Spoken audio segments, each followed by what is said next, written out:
Good morning students, मैं कल्पना ma'am बोल रही हूँ।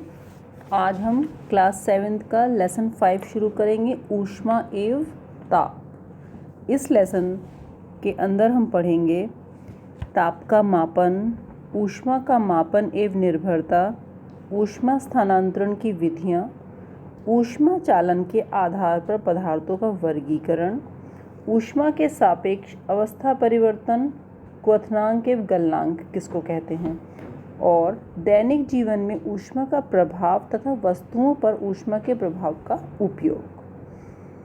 तो सबसे पहले हम जानते हैं किसी वस्तु की गर्माहट अथवा ठंडेपन की माप को हम ताप कहते हैं।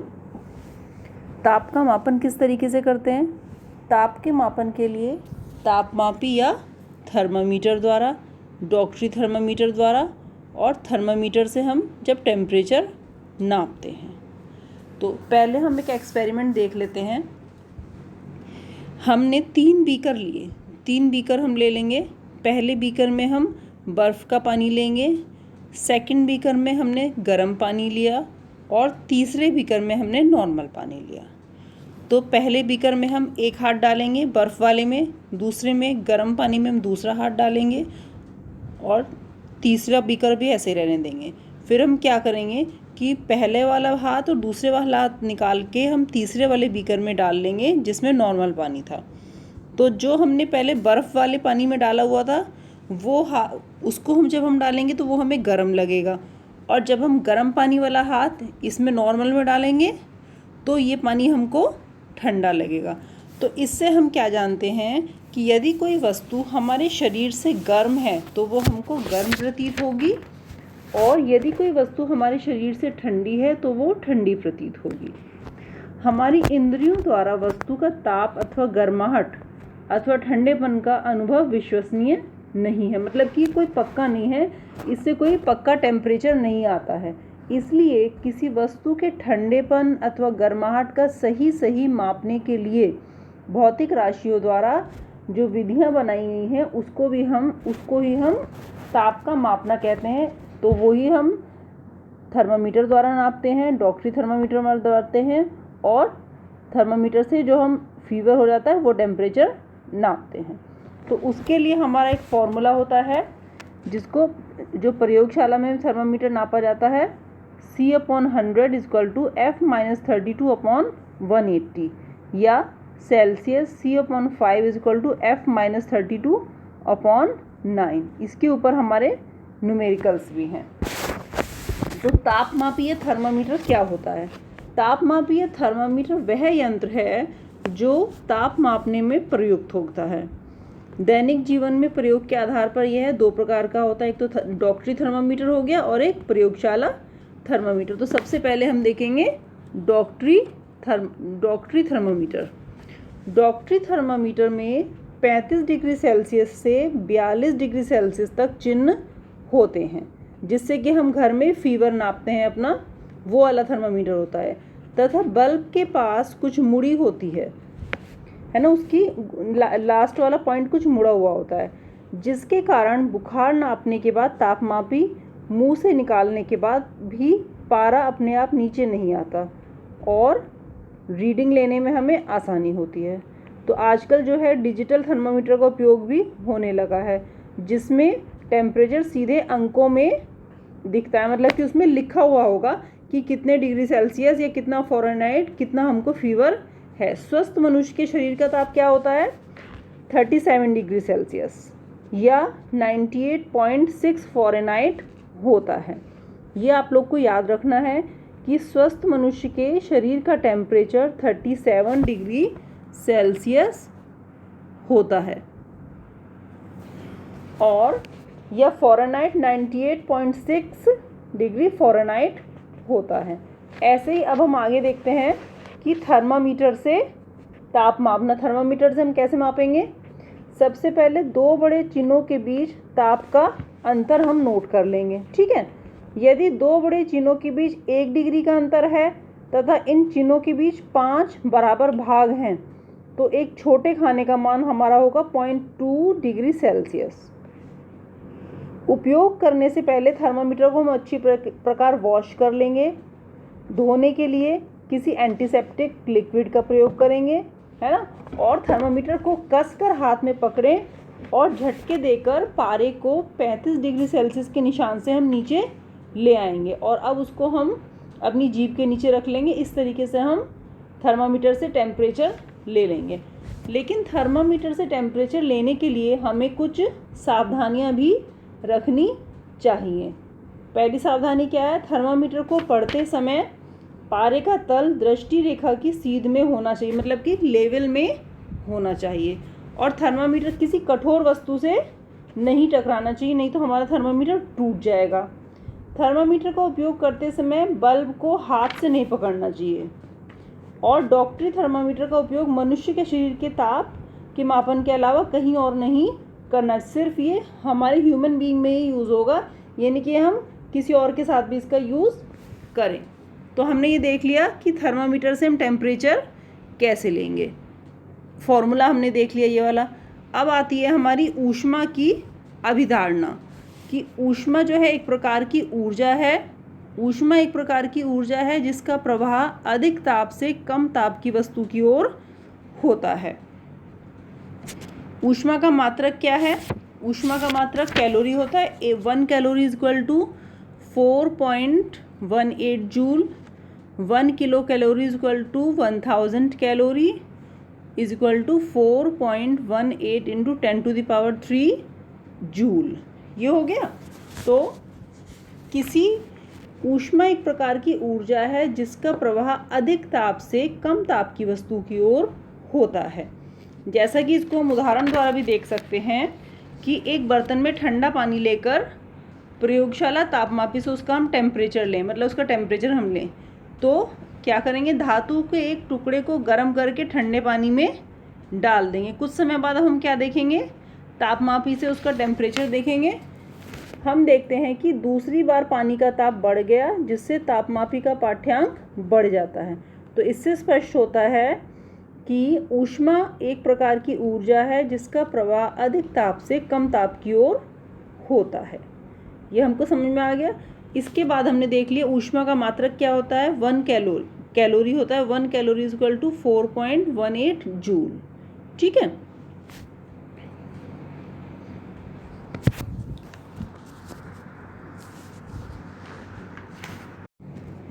इसके बाद हमारा आता है ऊष्मा का मापन एवं निर्भरता, कि ऊष्मा का मापन हम किस तरह से करते हैं और ये किन किन पॉइंट्स पर निर्भर करता है। किसी वस्तु के ताप में वृद्धि के लिए आवश्यक ऊष्मा कई कारणों पर निर्भर करती है। पहला कारण क्या है? किसी वस्तु के ताप में वृद्धि के लिए आवश्यक ऊष्मा की मात्रा Q उस वस्तु के द्रव्यमान m पर निर्भर करती है।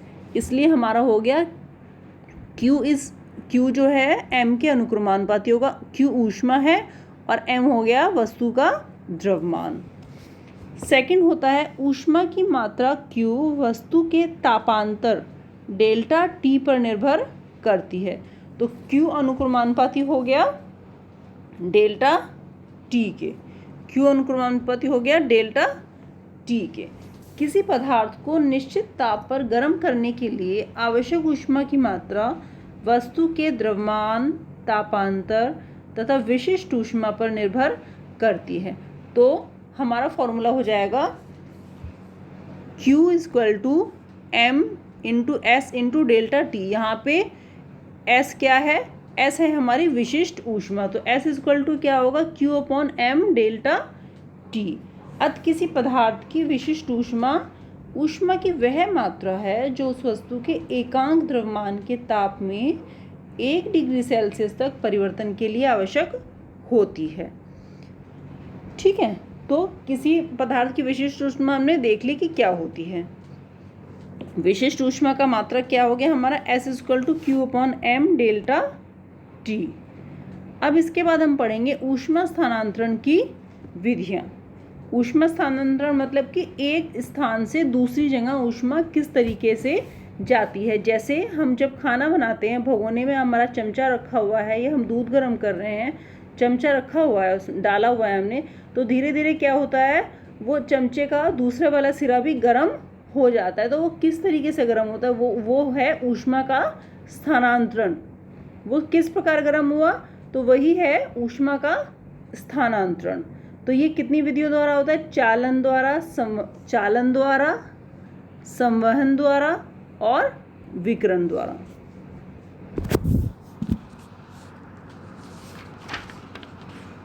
सबसे पहले हम समझेंगे चालन।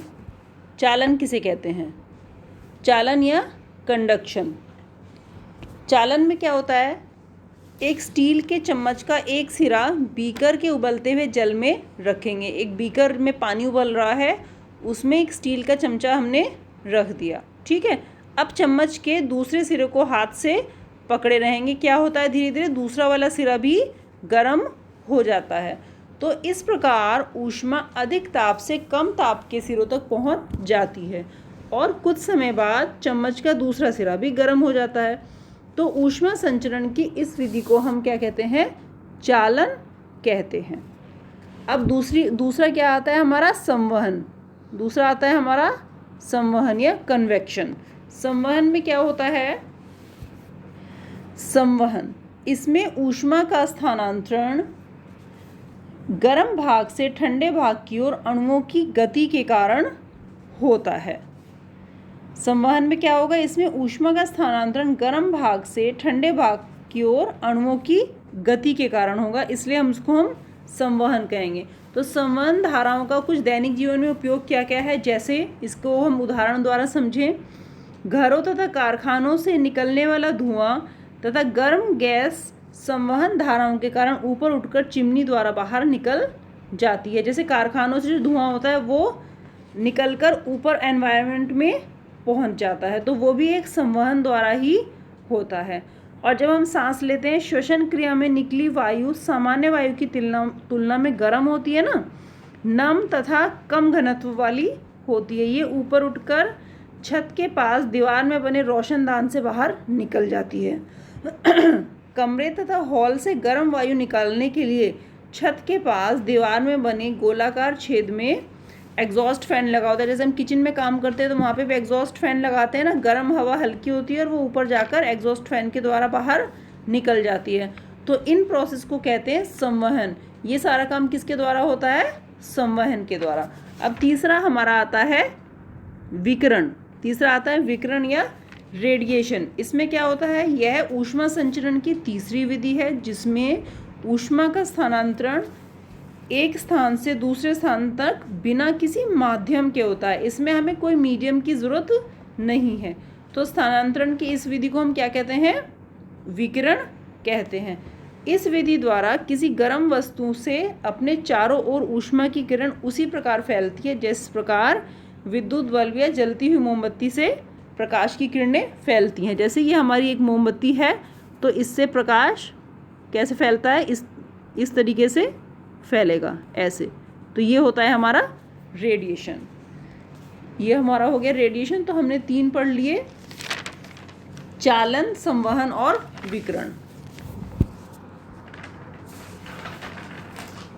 अब इसके बाद हम पढ़ेंगे ऊष्मा के सुचालक एवं कुचालक। सुचालक किसको कहते हैं और कुचालक किसको कहते हैं। सुचालक किसे कहते हैं पहले, और कुचालक किसे कहते हैं। तो सुचालक किसे कहेंगे, जिन पदार्थों से ऊष्मा का संचरण आसानी से होता है उन्हें ऊष्मा का सुचालक कहते हैं। जैसे लोहा और तांबा हो गया, है ना, मतलब इसमें जो है हीट गुजर सकती है इनमें से होकर। और कुचालक क्या होते हैं, कुचालक जिन पदार्थों में ऊष्मा का संचरण आसानी से नहीं होता या नहीं होता है वे ऊष्मा के कुचालक होते हैं। वे ऊष्मा के कुचालक होंगे। जैसे कुचालक का एग्जाम्पल क्या होगा, लकड़ी, कांच, कागज़, ऊन, वायु आदि। और सुचालक के एग्जाम्पल क्या क्या होंगे, लोहा है, एल्युमिनियम है, तांबा आदि। जैसे हमारे गीज़र वगैरह होते हैं, गीज़र के अंदर जो वाटर टैंक होता है वो तांबे का क्यों होता है, क्योंकि तांबा जो है हीट का अच्छा सुचालक होता है। ये क्वेश्चन भी आता है कि गीज़र के अंदर जो वाटर टैंक होता है वो लोहे का न होकर तांबे का होता है। क्यों, क्योंकि तांबा जो है हीट का अच्छा सुचालक होता है। इसका आंसर हम ये लिखेंगे कि वो हीट का अच्छा सुचालक होता है। अब इसके बाद हम पढ़ेंगे कि पदार्थ की अवस्था में परिवर्तन। जैसे पदार्थ की 3 अवस्थाएं हैं, ठोस, द्रव और गैस। अब इनकी आपस में अवस्थाओं में परिवर्तन किस प्रकार होता है।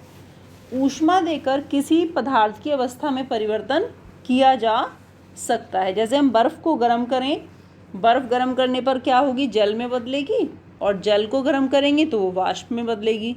ठीक है, इसी प्रकार जल वाष्प को ठंडा करेंगे तो फिर जल में बदल जाएगी, जल को फिर ठंडा करेंगे तो वो बर्फ़ में बदल जाएगी। तो अवस्था परिवर्तन के समय पदार्थ का ताप जो है वो फिक्स रहता है या नियत रहता है। कुछ पदार्थ जैसे ऊर्ध्वापातन पदार्थ जो होते हैं, इनके बारे में भी हम पता करेंगे। ऊर्ध्वापातन पदार्थों में क्या होता है, कुछ पदार्थ गर्म करने पर ठोस अवस्था से सीधे गैस अवस्था में बदल जाते हैं। तो ऐसे पदार्थों को हम क्या कहेंगे, ऊर्ध्वापातन पदार्थ कहेंगे। जैसे कपूर, नौसादर आदि। इसका उदाहरण आप अपने घर में देख सकते हो। जैसे अपने सर्दियों के कपड़ों में आप कपूर की गोली रखते हो। कपूर की गोली वो क्या होती है, और कुछ दिन बाद जब आप देखते हो कपूर की गोली क्या होती है, सॉलिड होती है ना, और कुछ दिनों बाद जब आप देखते हो तो वो उड़ जाती है। वो पानी तो नहीं बना उसका पहले, वो सीधे ही वाष्प में बदल गई। तो ऐसे पदार्थ जो ठोस से सीधे गैस में बदल जाते हैं, ऐसे पदार्थों को हम क्या कहते हैं, ऊर्ध्वपातन पदार्थ कहते हैं। तो इसका उदाहरण क्या हो गया, कपूर हो गया और नौसादर हो गया। तो अवस्था परिवर्तन के समय पदार्थ का टेम्परेचर नियत रहता है। ऊर्ध्वपातन पदार्थ हमने समझ लिए क्या होते हैं। अब इसके बाद हम समझेंगे गलनांक किसको कहते हैं और क्वथनांक किसे कहते हैं। सबसे पहले हम देख लेते हैं कि गलनांक किसे कहते हैं।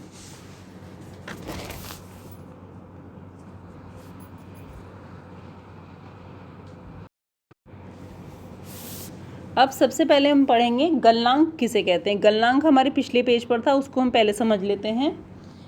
वह निश्चित ताप जिस पर कोई ठोस गर्म करने पर द्रव में बदलता है, उस पदार्थ का गलनांक कहलाता है या मेल्टिंग पॉइंट कहलाता है। तो बर्फ़ का गलनांक क्या होता है, बर्फ़ का गलनांक 0 डिग्री सेल्सियस है। ऐसे हम देखेंगे क्वथनांक किसे कहते हैं, वह निश्चित ताप जिस पर कोई द्रव बॉयल करता है या उबलता है और गैसीय अवस्था में बदलता है, तो वह दिए गए द्रव का क्वथनांक कहलाता है। पानी का क्वथनांक है 100 डिग्री सेल्सियस, मतलब कि पानी जो है 100 डिग्री सेल्सियस पर बॉयल करेगा और बर्फ़ जो है वो 0 डिग्री सेल्सियस पर जमेगी।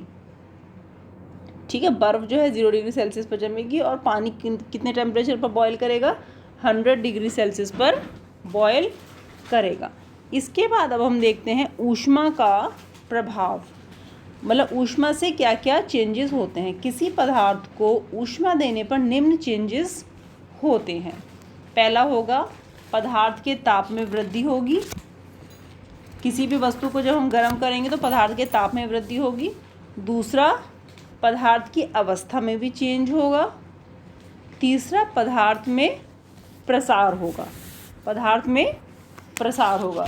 तो पदार्थ के ताप में वृद्धि कैसे होगी, जैसे धातु के ठोस पदार्थ गर्म करने पर फैलेंगे और ठंडा करने पर सिकुड़ते हैं। गर्म करने पर ठोसों के आकार में वृद्धि को ही हम प्रसार कहते हैं। इसका उदाहरण हम ऐसे भी देख सकते हैं कि रेल की पटरियों को जोड़ते समय उनके बीच में थोड़ी जगह रखी जाती है ना, उनके बीच में स्पेस रखा जाता है। तो वो क्यों रखा जाता है, क्योंकि ताकि गर्म होने पर जब वो थोड़ी फैलें तो उनको फैलने की जगह मिले, और जब वो ठंडी होंगी तो वो सिकुड़ने के लिए भी जगह हो। इसलिए रेल की पटरियों के बीच में कुछ जगह छोड़ी जाती है। अब पदार्थों की अवस्था में चेंज क्या होता है कि ठोस की भांति द्रव में भी गर्म करने पर फैलते हैं तथा ठंडा करने पर सिकुड़ते हैं, अर्थात द्रवों में भी ऊष्मा का प्रसार या इस तरीके से होता है। अब गैसों में भी प्रसार होता है। गैसों में क्या होता है, ठोस तथा द्रव की भांति गर्म करने पर गैसों में भी प्रसार होता है। जैसे गर्म करने पर गैस फैलती है और ठंडा करने पर सिकुड़ती है। तो अब हम देखते हैं दैनिक जीवन में ऊष्मा के प्रभाव क्या क्या हैं, मतलब क्या क्या इसके एग्जाम्पल्स होते हैं। जैसे मैं आपको पहले बता चुकी हूँ कि रेल की पटरियों को जोड़ते समय उनके बीच कुछ जगह छोड़ी जाती है ना, और गर्म होकर फैलने पर पटरी टेढ़ी न हो जाए। वो इसी वजह से छोड़ी जाती है कि जब वो मेल्ट होएंगी ताकि उनको फैलेंगी तो उनमें कुछ जगह मिल जाए, है ना। इस तरीके से दूसरा एग्जाम्पल है, दो खंभों के बीच तार को ढीला बांधा जाता है ताकि सर्दियों में जो है तार सिकुड़ने पर खंभे टेढ़े न हों। ये सब भी ऊष्मा के प्रसार के कारण ही होता है। ऐसे ही जब दो ग्लास आपस में फंस जाते हैं तो उनको हम कैसे निकालते हैं, जब वैसे हाथ से आसानी से नहीं निकल रहे तो हम क्या करते हैं, फिर बाहर वाले ग्लास को हम थोड़ा गर्म करेंगे। जब गर्म करेंगे तो वो थोड़ा सा बढ़ जाएगा, और जब बढ़ जाएगा तो वो अंदर वाला ग्लास निकल जाएगा। इस तरीके से हमने पढ़ लिया कि ऊष्मा का दैनिक जीवन में क्या प्रभाव होता है, क्या एग्जाम्पल्स हैं। अब हम थोड़े मेन पॉइंट्स इसके रिवाइज करते हैं लेसन के। ताप को तापमापी द्वारा मापा जाता है और ताप का मात्रक क्या है, सेल्सियस या फ़ारेनहाइट होता है। ऊष्मीय ऊर्जा का मात्रक क्या होता है, कैलोरी या जूल होता है, और 1 calorie is equal to 4.18 joule होती है। ऊष्मीय किसी वस्तु को दी गई ऊष्मा वस्तु के द्रव्यमान तथा तापांतर के अनुक्रमानुपाती होती है। मतलब कि अगर उसका टेम्परेचर बढ़ेगा तो उसका द्रव्यमान भी बढ़ेगा। ऊष्मा का संचरण, चालन, संवहन तथा विकिरण द्वारा होता है। ये हमने पीछे बताया था आपको। जिन पदार्थों में ऊष्मा का संचरण आसानी से होता है वे ऊष्मा के सुचालक होते हैं, और जिनमें आसानी से नहीं होता है वे कुचालक होते हैं। वह निश्चित ताप जिस पर कोई ठोस गर्म करने पर द्रव में बदलता है वो उस पदार्थ का गलनांक कहलाएगा, और वह निश्चित ताप जिस पर कोई द्रव गर्म करने पर उबलता है वो द्रव का क्वथनांक कहलाता है। ठीक है।